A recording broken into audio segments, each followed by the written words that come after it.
bovine ou en cuverie, petite maison ou industrie, information, débat d'idées. CGT, Champagne TV. CGT, Champagne TV.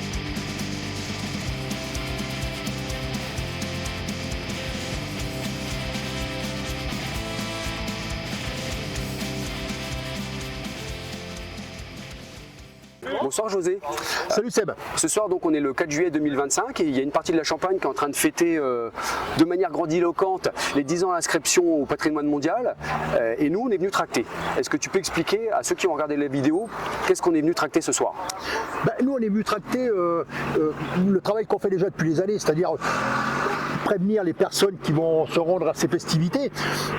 Qu'on accepte, bien sûr qu'il faut célébrer la Champagne, mais nous on souhaite la célébrer d'une autre manière maintenant, parce que avec tout ce qu'il y a eu, les traites d'êtres humains, les travailleurs étrangers qui ont été exploités par de l'esclavagisme moderne, les tribunaux qu'il y a eu, donc voilà, nous on souhaitait démontrer et montrer aux personnes qui effectivement ils vont aller à l'UNESCO, ils vont pouvoir boire un verre tranquillement, fêter la Champagne, parce que la Champagne c'est une belle Champagne, mais qu'ils prennent conscience qu'il y a de la misère dans cette Champagne. Et qu'arrive un moment, il faut qu'on change tout ça.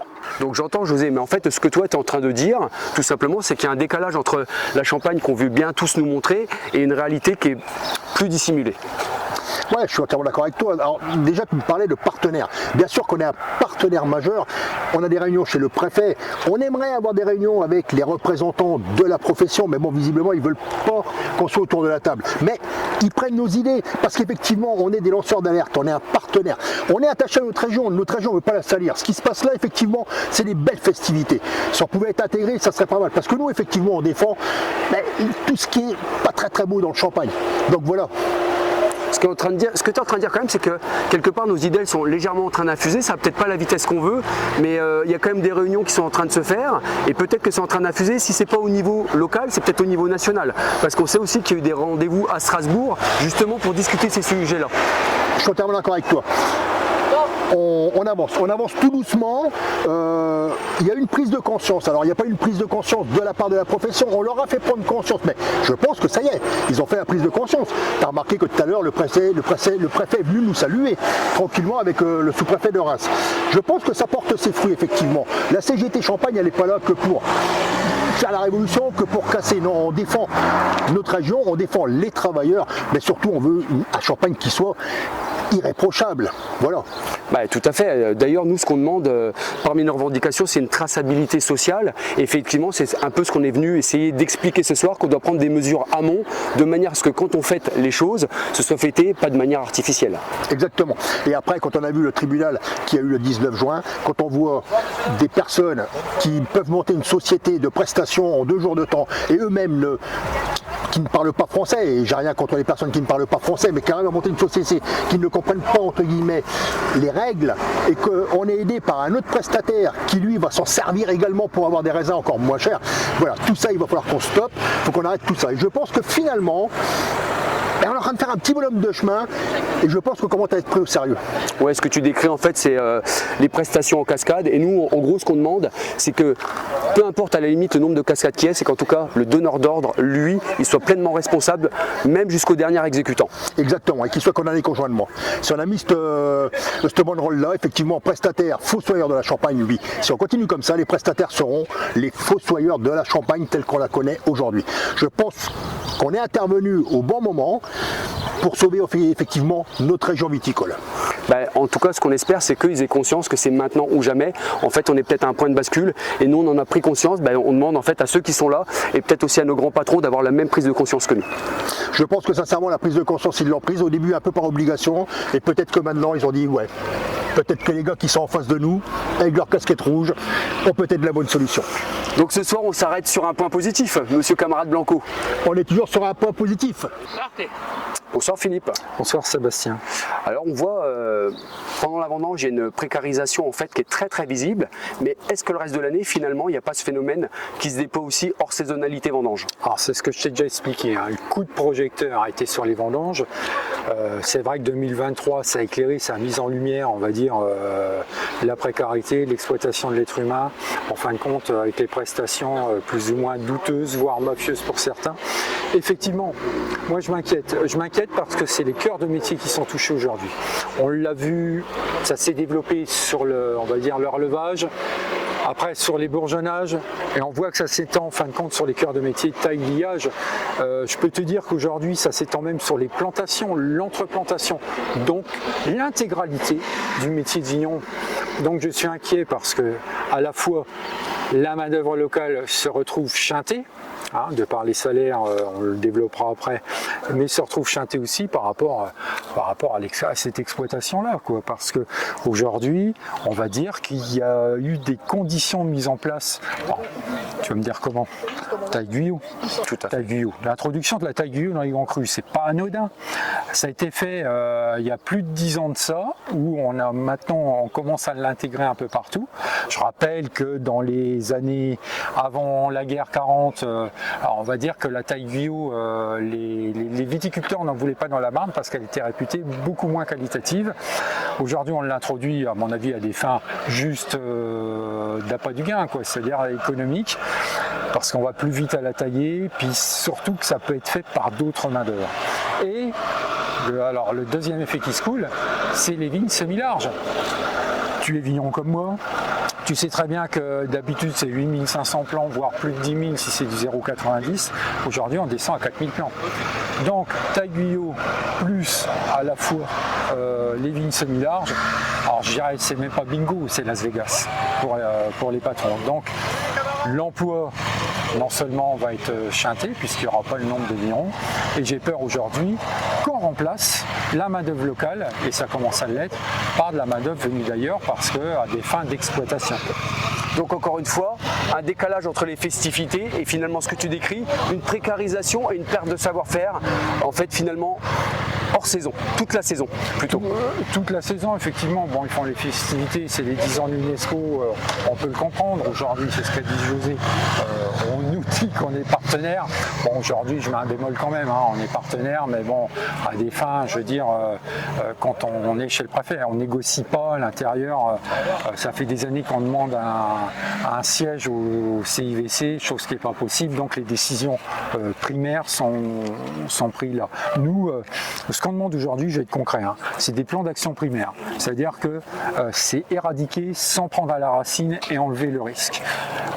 Malheureusement, ce que je peux reprocher aujourd'hui, les plans d'action proposés, c'est qu'une fois que, on va dire, les choses sont arrivées, on arrive après, c'est trop tard. Donc c'est ce que je dénonce aujourd'hui, ces plans d'action-là tertiaires, et il va falloir qu'on avance, mais beaucoup plus fort. On est quand même dans une conjoncture aujourd'hui, je nie pas dans le mar de café, comme je le dis à chaque fois, mais on va avoir des vendanges qui risquent d'être à peu près fin août, donc un peu calqué-collé à 2023. Je fais un vœu pieux de dire qu'il n'y aura pas d'accident, mais bon, voilà, je suis assez tendu là-dessus, et donc on sera toujours là pour lancer l'alerte, pour prévenir, pour mettre des plans d'action, parce qu'on n'est pas qu'un syndicat on est un syndicat de proposition, quoi, pas que de contestation, comme on veut nous le faire entendre. On est, on va dire, on met le feu. Non. On a donné des plans d'action. Tu étais avec moi à Strasbourg. On a mis toute une page et un 4 pages sur les plans d'action qu'il faudra mettre en place pour améliorer très sensiblement les conditions de travail et les hébergements.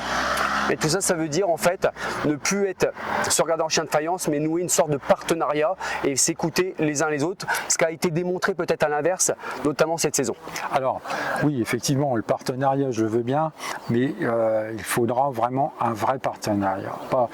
J'ai toujours cette impression que nos plans d'action sont pas pris en compte et qu'on est plus, quand on les rencontre, dans une chambre d'enregistrement où le CIVC propose ses solutions et reste avec ses solutions, et nous on les propose, et j'ai pas aujourd'hui l'impression qu'on les prenne en compte, enfin les propositions majeures.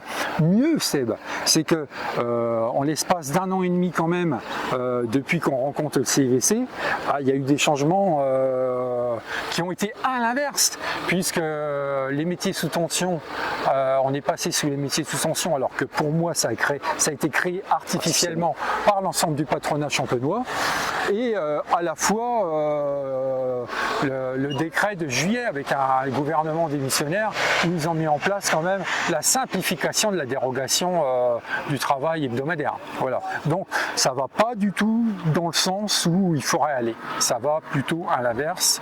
Donc on espère que tout ça va s'améliorer.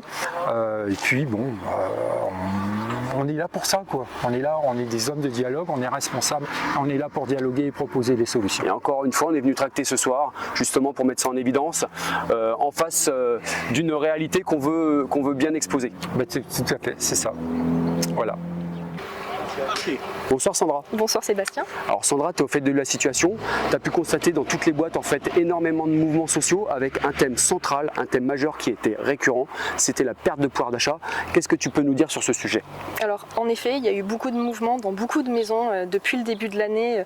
Donc tout ça, ça part de négociations dites sociales avec l'UMC. Donc on dit bien dites sociales parce que malheureusement, il y a eu un peu de mépris, il n'y a pas eu de respect des indices utilisés d'habitude. Donc tout ça, ça entraîne une smicardisation des salaires de la plupart des salariés en Champagne, ce qui est quand même très très regrettable, et c'est pas ce qu'on veut, parce qu'en plus cette smicardisation qui fait baisser nos salaires, ça entraîne des coefficients qui se retrouvent en dessous du SMIC, et du coup nous, au lieu de réussir à les remonter, ce qui serait logique, on les efface. Enfin quand je dis on les efface, c'est pas nous, malheureusement, nous on est contre, c'est les commissions qui représentent les patrons malheureusement, et ces dialogues qu'on n'arrive pas aussi bien à instaurer qu'on le voudrait. Ce que toi tu décris, c'est qu'en fait dans une filière qui dégage énormément de richesses, malgré tout il y a une forme de minoration des salaires avec une commission en fait qui serait pas à l'écoute, la fameuse commission dite sociale, et du coup en fait le but ce serait quoi? Le but ça serait un vrai partenariat, ils appellent ça un partenariat, donc vraiment de le respecter la parole évidemment des employeurs, mais également la parole que nous sommes censés porter, c'est la parole des salariés, du terrain, et qu'ensemble on réussisse une cohésion avec des vraies négociations et que ça soit la réalité de la Champagne qu'on veut tous, aussi bien eux que nous, tous. Une belle Champagne, une Champagne dans la gloire et au cœur de... Voilà quoi. Donc une Champagne en or massif plutôt qu'une Champagne en plaqué or. Exactement, tu m'enlèves les mots de la bouche. Alors ce soir derrière nous, il fête les 10 ans de l'inscription au patrimoine mondial de l'UNESCO. On espère que pour les 20 ans, en fait on sera vraiment là aussi avec eux, qu'on aura noué un vrai partenariat et qu'en fait il n'y aura plus de décalage entre ce qu'ils veulent montrer et la réalité de la Champagne. Et là on pourra considérer qu'on a tous fait un bon boulot, parce que nous c'est ça la Champagne qu'on veut, une Champagne en or et en or massif. Aux 10 ans de l'UNESCO et vive la CGT Champagne. Ouais!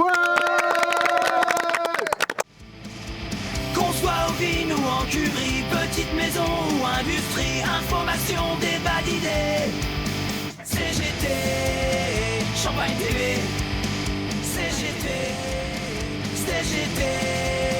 Champagne TV.